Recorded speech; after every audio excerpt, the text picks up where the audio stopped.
Hey, Tampon Talk family in Baltimore. I wanted to lend a hand to support the Dot Project's effort to connect more local businesses willing to host their period donation boxes. So, if you're a local business in Baltimore and you want to help Michaela from the Dot Project make period products more accessible to the people of Baltimore, and you're interested in hosting her boxes in front of your business, you can contact Michaela in the email that is provided in the description of this episode. Or if you know someone that has a business in Baltimore willing to do this, same to you. You can contact the Dot Project via the email in the description below, or you can email me and I will connect you to Michaela. Our email, tampontalkwithmary@gmail.com. So email there for more information if you want to inquire any further. And most importantly, make sure you check out our episode with Michaela from the Dot Project to learn more. Now, thanks. If you're in Baltimore, that's for you. Thanks so much. And now, let's get into the episode. Hi, welcome to Tampon Talk with Mary. Welcome to the show that only airs once a month. How the hell are you? I'm so excited for today's episode. We got to bring on Freya, who created the book Don't Cramp My Style. She is based in the UK. I am across the pond and a very dumb American, so she gives us a great geography lesson as to where she is located specifically. So that is really cool. She's a really cool lady. She created the book Don't Cramp My Style, and she also has some other live campaigns that are happening right now that help to get more period awareness and destigmatizing the topic of menstruation in schools and after school programs, and she makes it easier for people to have accessibility to good period products and support around their period. So we think that she is really, really cool. My quick story. This is so funny, and I can't. This is so funny. During this exact interview, which was done over Zoom, she is like so cool and just so phenomenal that this time I had absolutely no excuse. I bled through my own panties while talking to her. While talking to her during this interview, I just bled through everything, and I did not find out until I got up because I was just so enthralled with her energy and her story. So shout out to you, Freya. I think you would think that was funny. She's the coolest.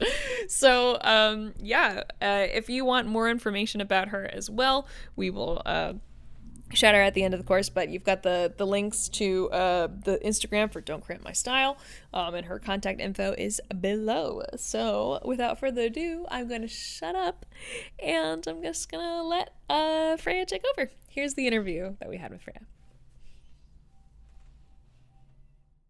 Thank you so much for having me. Yeah. I wanted to see if you could just tell us a little bit about you and what Don't Cramp My Style is. Okay, so my name is Freya. I am 23 years old. I'm from Manchester. I actually live in Glossop in the United Kingdom. I live in the Peak District. And it's very cold, hence why I'm in the amount of layers that I'm in right now doing this interview. So in 2018, I started a university project, and the project ended up snowballing into this thing that I'm doing now. Basically, it was a small project, and the whole idea was to make sure. Let me just turn my phone off a second. Sorry about that. It's making a load of noise. So at the time, our government wasn't really doing anything to educate people about their periods in schools.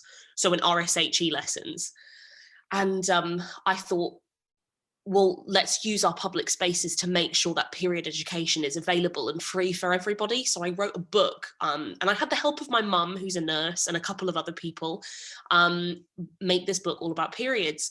And it went in public toilets. And then from there, I started doing events and raising money. And then I became a Hey Girls donation partner, which I'll talk about later. So in 4 years, is it 4? 2018, I don't know where we're at now. It's gone by so quickly. I've done so, it's like I said, it was small and now it's something else. So yeah. That's so dope. I can't remember when we had first connected during COVID. That was what, 20, that was probably a year It was a after. while ago, yeah. And then yeah, seeing it grow since then. I was like, even from when we first connected. Yeah, because you've been following me for a while, haven't you? Yeah, I remember seeing like Tampon Talks follow me, and I was like, who are they? And I had like a little poke around, and I've been like listening to a podcast every now and then. It's, you know, it's wonderful. So I have known about you for ages, but yeah, we've both been going for so long. Yeah, and I just, why did, it's my fault really, but like why did we wait until now, you know? Oh, when you DM me and it was like, I'd love to do a podcast, I was like, get it. I'm so excited. I was so excited, honestly, because I've been listening to the podcast before.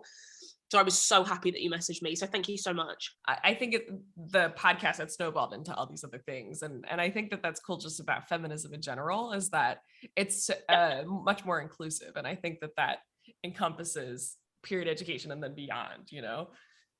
Oh yeah, totally. I mean, like, it was pretty much on par with like, you know, what was happening in the States as well. Because when I started Don't Cramp My Style, there's a lot of like buzzwords, you know what I mean? And at the time, periods was becoming a bit of a buzzword.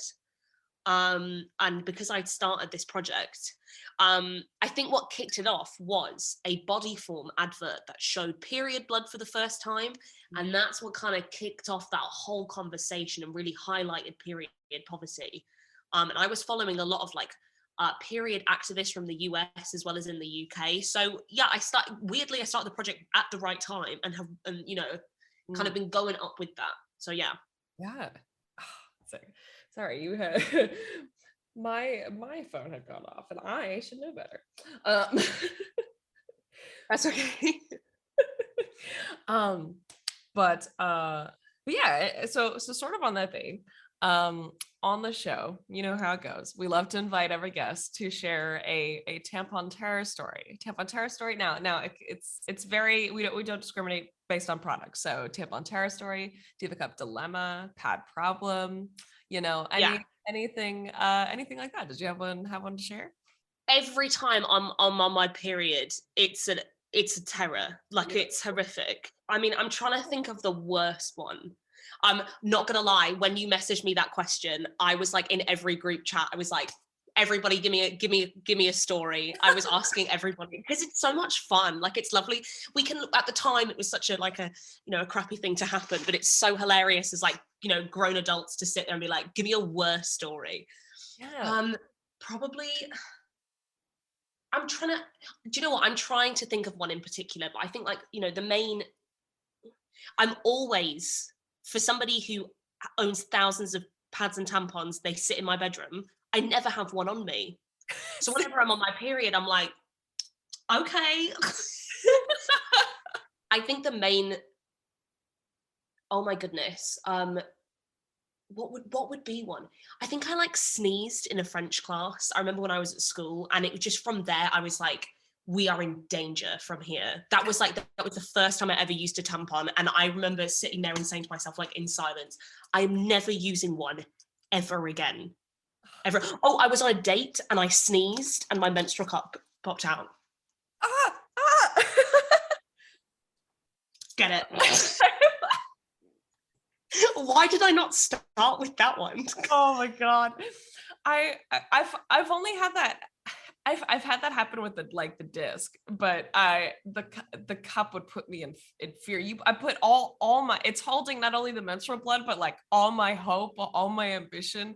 So do you know what? This date that I was on as well, can I just add, was a very like, I can think like, you know, Archie and Betty, you know, and Archie and Veronica, you know, in the cartoons where they're like sharing a milkshake at Pops. Yeah. Me sneezing, and the image of that was just breaking apart. Oh my God. Why did I not start with that story? That's ridiculous of me. Sorry. So I guess it is a good test to see like where the date will go from there, right? Like how they respond to something like that being made known. If it's a negative, the date's over, you know. honestly, the vagina is a beautiful thing for that. Oh, totally. Do you know do you mean talking about dating, like dating people who don't menstruate? Or yeah, or just like in your scenario, like if that happened and the person you were with was like grossed out by it, the date's over. You know what I mean? Completely. I'm cutting them off straight away.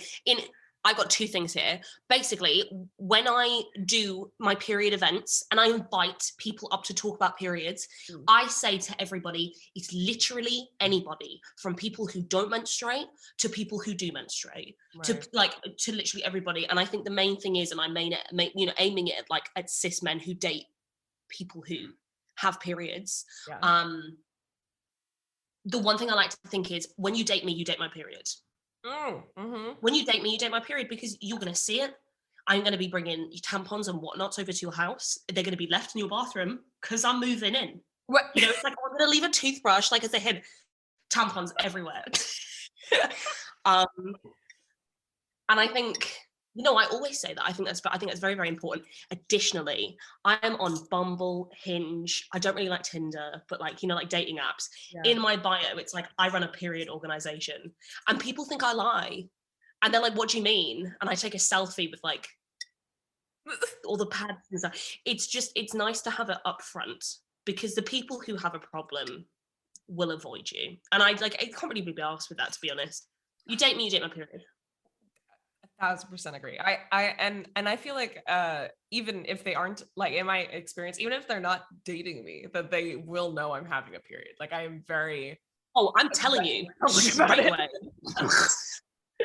How was your day? Well, I start my period.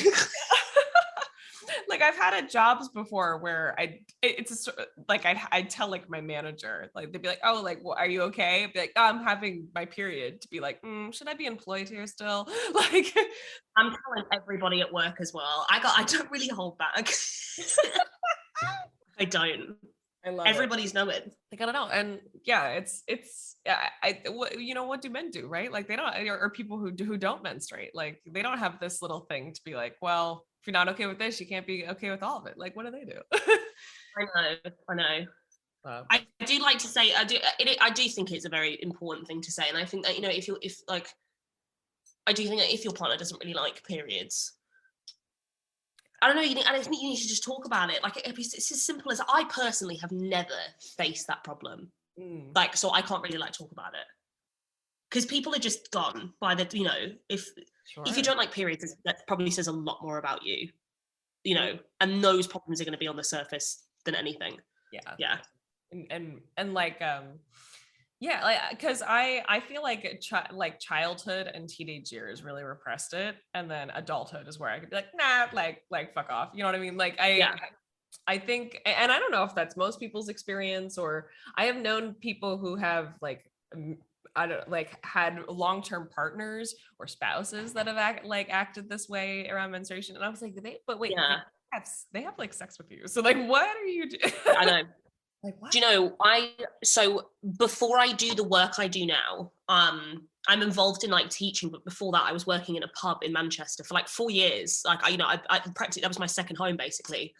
And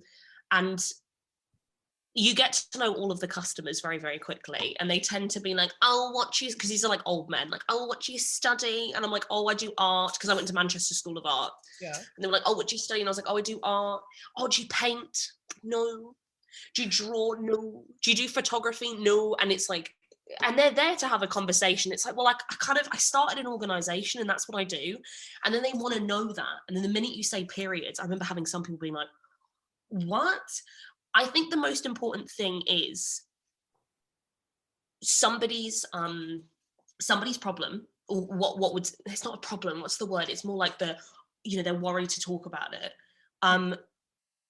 That is an opportunity for you to actually educate somebody. Like, put the time and effort into continuing on with that conversation and being like, "Oh, do you have children yourself? And can I ask, how old your daughter is, and this, that, and the other?" And then I'd explain to them, the reason I do what I do is because a lot of children in your daughter's position would be starting their periods without products, or a lot of dads, a lot of single dads, don't don't know how to talk about it at home. And then that's when they start to open up. Make it relatable rather than just being like, you know, and like stopping the conversation. It's a chance to educate somebody. So yeah, absolutely. And so on that vein, I wanted to see if you could tell us a little bit how Don't Cramp My Style got started. So sort of what you were talking about, being like a partner, and then like this, using it as a tool to educate. Yes. So I've got like a whole timeline. Let's go back. Let's go back to the beginning. So back in 2018, I had seen a Glamour article. I love Glamour magazine so much. Still to this day, absolutely love it. They had written something about periods and something about period poverty, and it's something that I had never in my life ever thought about, ever. Because for me, periods were the worst thing in the world. I had it really bad. I have it really bad today. And I was like, I've never even thought about this. When I went to university, there was kind of a window that opened up for me, and that's when I started. And I wrote that small book. It's like a red book, and it starts off with, this was the whole thing. If we're not teaching people about their periods, then let's start in our public toilets. So I wrote a red book, and the book starts off with what a period is, how hormones work, toxic shock syndrome, different products that you can use, what to do if you get pregnant, and what to do if you miss a period, where your rights are to go for an abortion, different forms of contraceptive and how it may interfere with your period, as well as trans, non-binary, gender non-conforming people in their periods, and talking about like dysphoria and how we need to recognize that when we talk about periods, we do not say, oh, it's women who have periods. Right. Not all women have periods. Not everybody who has a period is a woman. And it's rhizo printed. And for those who don't know what that is, it's a printing process, and it uses a soy-based ink. All of the paper that I've used to make these books have been recycled paper. So it is and it's an energy efficient way and a quick way to print. And it's so much better for the environment because it just doesn't use as much electricity. So that's how I do it. And I distributed almost 1,000 in my first 2 years. And they went to galleries, after school clubs, cafes, all around the Northern Quarter in Manchester. One went to America, lol. Some girl was like, can I have one? And I was like, yeah, whatever. I just posted it to her. They were at the Vagina Museum in London. Yes, we love the Vagina Museum. We love the Vagina Museum. Yeah, we went to the Vagina Museum. And then I was also running art events. I ran 2 art events. One was in a basement of a pub, which is very British. Obviously. And that was on a Monday, and it was all about periods. And I had an Italian girl come up to me at the end of this art event. And the whole premise was, let's make a platform for people to speak openly and honestly about periods, because social media is not the only place to have conversations. It needs to happen face to face. It has to. Okay. And I think a wonderful way to do that, a wonderful way to open up that conversation, is through art processes. We had people talking about not having a period due to a health condition. Somebody painted with their period. There was poetry. There was a husband and wife who wrote poetry about having sex on their periods. Wow. Amazing. An Italian girl came up to me at the end of that, and she's like, I thought that was disgusting when I saw the poster, but at the end I understand why you needed to do it. And I was like, nice. Yeah. So there was a reason for it. Pandemic comes along. The pandemic comes along, and I have no opportunity to print any books or to do any art shows. And I was like, what am I doing? And all of a sudden I ended up being a Hey Girls donation partner. So for those who don't know Hey Girls UK, that is a Scottish company. So in Scotland, when it comes to periods, they are many steps ahead. Like they're ahead of the game when it comes to periods. They are given out for free. Tampon tax was that eradicated for? Yeah. I'm losing it. But anyway, they're doing brilliantly. And Hey Girls is an organic period company. So everything that they produce is environmentally friendly. They are, so a normal pad and a tampon, that's taken yonks to break down. Like, that's taken years. Isn't it weird to think that the very first tampon that we use, if it was Always or, you know, or Tampax, that's still breaking down today? That's a weird thought to have. Yeah. And the whole premise of them is, if you don't know, and to the people in the UK listening, if you buy from Hey Girls UK, that thing that you buy is matched and given to one of their donation partners. It's not just little old me. There's a bunch of other people in the country, and we just dish it out to everybody in the local area. And I graduated in the pandemic, which was great. Cool. And I moved home, and I live at, hence why I'm in my attic, my parents' attic right now. So yeah, I live at home, and I live in Glossop, which is in Derbyshire, which is half an hour out of Manchester. And the one thing which I've started to learn since moving here is how a lot of period charities, they work in inner cities. So they're focusing on the poverty that people are experiencing in inner cities, and they're forgetting that poverty in rural areas in the UK, when it comes to art and workshops and anything really about periods, it doesn't really reach this area. So I've made a ton of connections here through donating. Oh, so that's what I do, basically. Yeah, like I love that, and I think that not first getting through the layer of thinking about period poverty existing, and then thinking about like that even just environmental activism is now playing into economic class, right? Like, it's very comfortable for the rich to be eco-friendly, and completely. Yeah, no, absolutely. And it's just, yeah. And it's something where it's like, you know, no matter your economic class, you're menstruating, and then regardless of what you're able to have access to, you're still menstruating. So it's first acknowledging the period poverty exists, and then acknowledging how do we provide resources to people who are experiencing homelessness that can contribute positively to the environment as well. And and having to like, because that's what I've been so fascinated by that too. Like, the one I hadn't thought about, like, period poverty, and I really hadn't thought about periods in prison specifically. So I was like, that's very interesting. Yeah, it is an interesting topic, especially in the States. Yeah, in the UK, I think it is supplied up to your ears. As I read a book recently about a women's prison, about an arts therapy, but we see cases in America where women are attending court and they're not supplied with pads.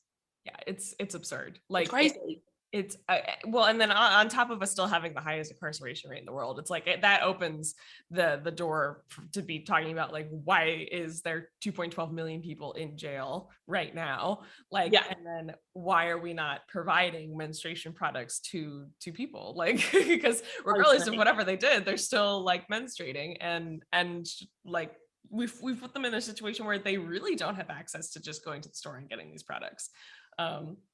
Yeah, so that's like another side tangent, but that was a very hard rabbit hole to follow. And like, the thing I hadn't thought about is how, like, wanting to be more environmentally friendly, but not knowing like how to do it or what's in my power to do. Completely. I don't know about like like the States perspective, but here in the UK, like, we have Superdrug and Boots. Like, those are like our pharmacies that we go to. None of which supply an organic option, which I find bizarre. Me too. Yeah. But which I find bizarre because, like, I only use pads and tampons. I'm like, cool, there's organic versions out there, but because we're not given that choice, it's just not in front of our faces. I just find that completely weird. And instead, a lot of these organic options, they're online, and you have to order them online. But we need to remember that there's also, not everybody has access to the internet, has access to buying things online.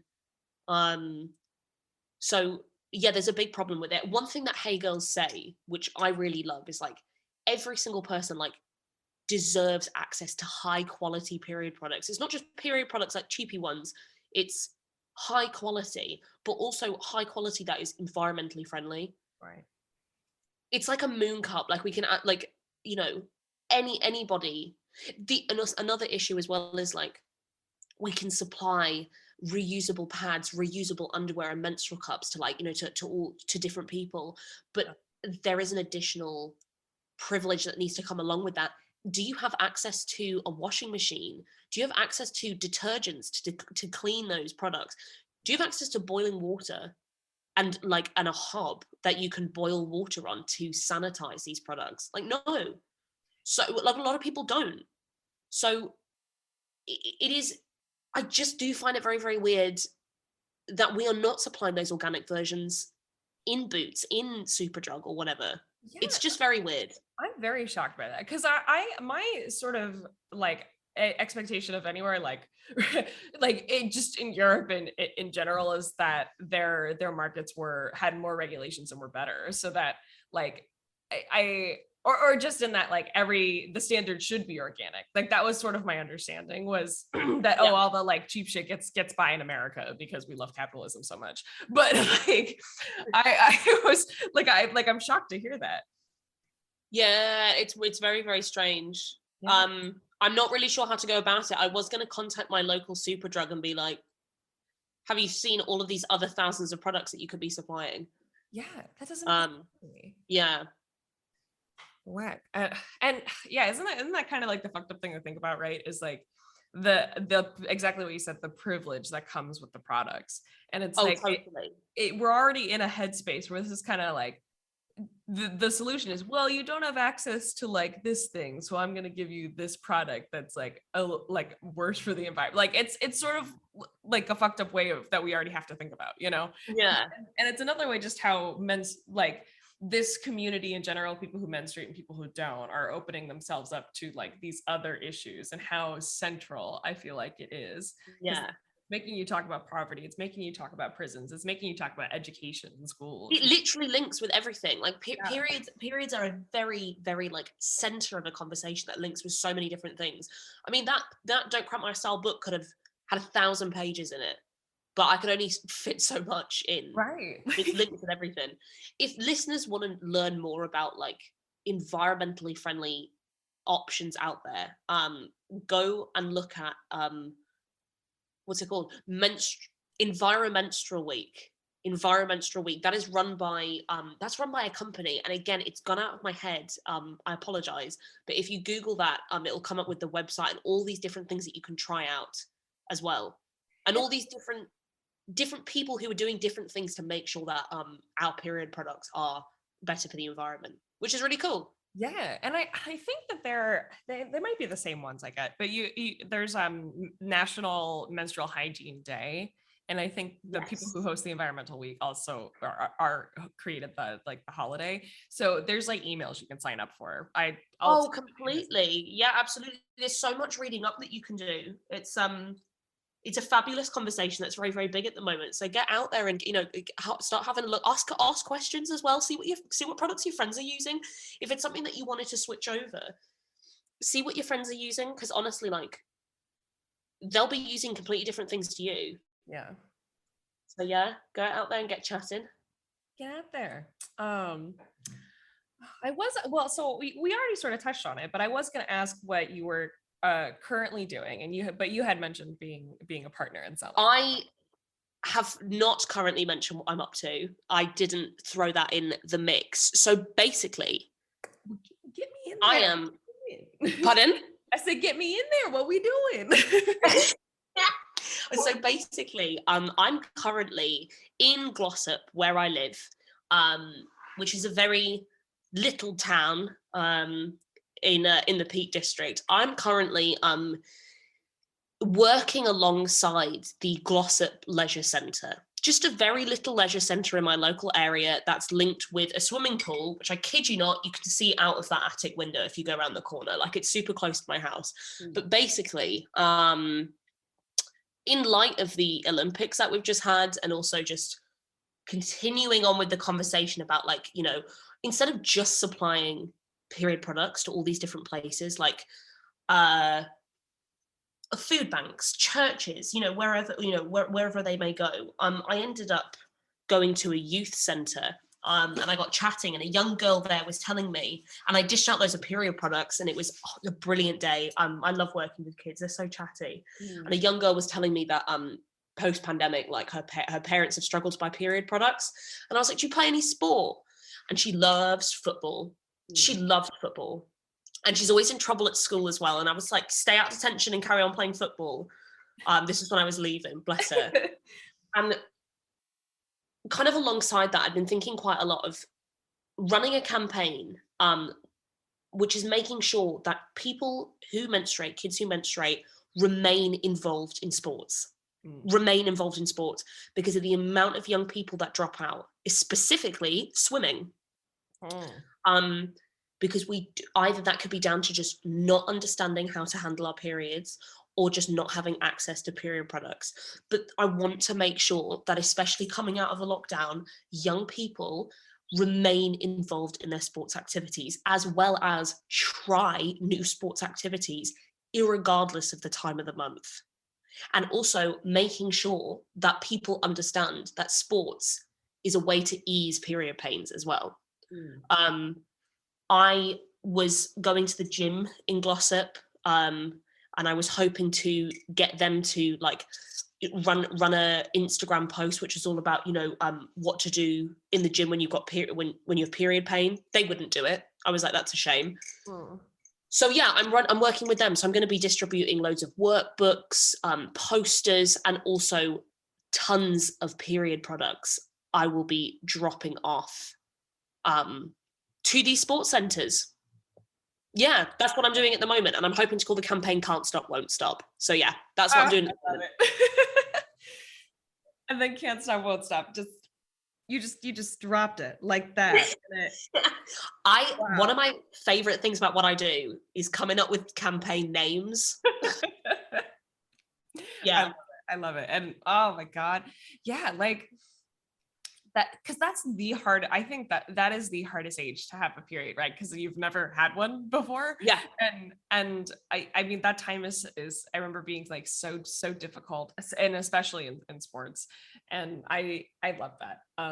I love it. Because again, it's where if you're not getting the access in schools, but you're using the sports as an outlet, but you can't get it at home, like, because we like, I don't know what this is exactly what the situation is in the UK, but like in the US, there's like meal programs. So like you can have like it for kids that are either experiencing homelessness or experiencing food. Absolutely, that's here in the UK as well. Yeah. Oh, okay, good. Because they get like a breakfast and a lunch at school. Usually. Yeah. But it's sort of being like, if you don't have the resources at home, using the public, school system as a source to provide like additional things that kids can't get. I did another campaign. It's not really, it's kind of like, it's not necessarily under wraps, but I was working with a lady called Jo. And Jo runs an organization in my area in Glossop called the Hummingbird Project. And that woman is phenomenal. Like, she's absolutely brilliant. The work that she does and the people that she helps is brilliant. She mainly helps a lot of like single mothers, families with like young kids, supplying them with like prams, with baby clothes, with just everything that you could possibly imagine. She does it all. And I got in contact with her, and we ran we are going to be in the process of distributing. Basically, we need to remember that kids are not always in school, and you're not just on your period in school and then it stops the minute you leave. Yeah. Kids are having periods when they leave school and on the weekend and in half term. So we wanted to make sure, because in the UK, period products are supplied to schools for kids to use. There are barriers within that, like they don't want to go to a teacher to go and ask, or it's not in an area where they could take it quietly. But that's a problem in itself.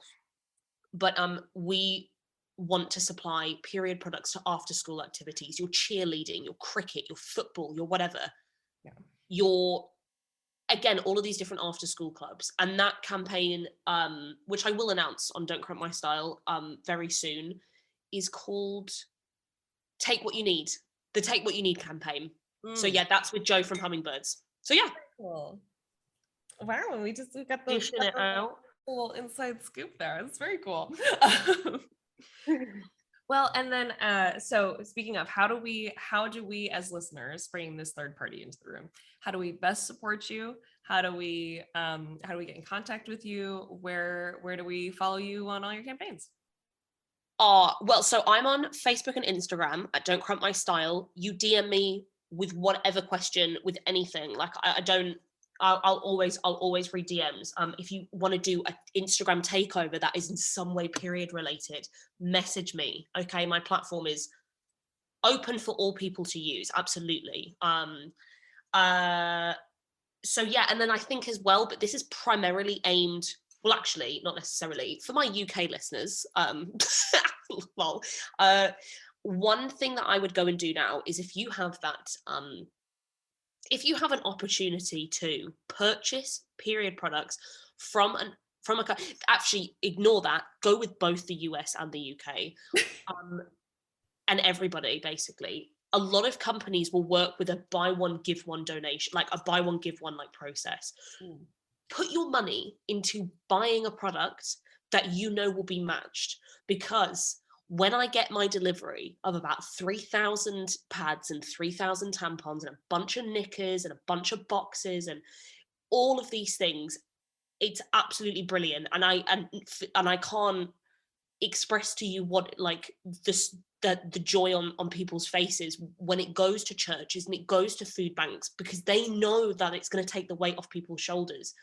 If you have that opportunity to buy from these organizations, because you are making a world of difference.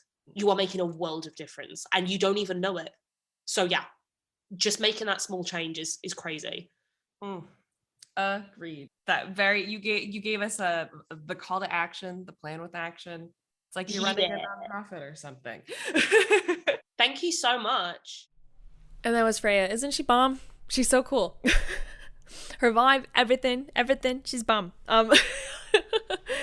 Yeah, really cool lady. So if you want to learn more about everything that she's doing with Don't Cramp My Style and her period advocacy, you can find that information in the description of this episode. Follow her socials, keep up to date. You know, see what the haps is, babes. But yeah, she's really sweet. Love her to death. If you want more of Freya, or, you know, you have more questions for her, you can certainly email me and I will send them her way. tampon@gmail.com for more information there. You can shout us out on your socials if you really like the episode. We'd also love if you left us a rating on your podcast listening episode stream of choice, whether that be Spotify or Apple. Apple reviews really help us out a lot, so you can go ahead and leave us a like and a review, see what you think of the podcast, recommend to your friends, you know how it goes. But yeah, you listener, what did we learn? What did we learn today? Well, we learned that anyone can be an advocate, young, old. It just takes the capacity to care, I think. And you know, you will never know what your path is until you open yourself up to it. And I think that Freya is a wonderful person that does that. And I think she challenges everybody to be more open-minded, be more empathetic, be more bold, and be more brave. And I think that is something that we all can be. I think she's the coolest. I'm so glad we finally did this. You should go check out her episode that was done on Partner Podcast, the weekly women podcast hosted by the people that make Jubilance, hosted by the wonderful Alice. She's a sweetie. She was also on that podcast. We talked about it in the episode briefly. So you should go check her out on that one too. Yeah, you know, hey, long story short, it's gonna be all right. You're gonna be okay. Keep your chin up. We're just gonna keep on keeping on. And until next time, we'll see you next time on Table Talk with Mary. Bye. Hey, so I just wanted to give a quick shout out to the sponsor of today's episode, which is Pandia Health. Pandia Health is the only doctor-founded and female-owned and operated birth control delivery service on the market, and it's designed to make accessibility to birth control discreet, easy, and hassle-free. Pandia Health also offers all brands of birth control, including generic and name brand birth control pills, patches, and rings. They also accept most health insurance providers as well. Sign up with Pandia Health to get your birth control online and sent straight to your mailbox. It's super freaking easy. If you need a new prescription or you're just new to birth control in general, one of their expert doctors can write you a prescription. After they write you a prescription, then they can ship the medication right to your door. It's really that simple. So you go online, you get the consultation, get the prescription mailed to you. It's stupid easy. If you set up an account with them today and you use code Tampon, you'll get $5 off your order. So make sure you check out our episode with Susan Craig as well, because you can learn more about how quick and easy it is to get access to birth control. And you can also click the link in the description of this episode to start today. And remember to use code Tampon to get $5 off your order. So we want to thank Pandia Health again for sponsoring this episode. And we want to thank you for listening to the podcast. Now we're on to the episode.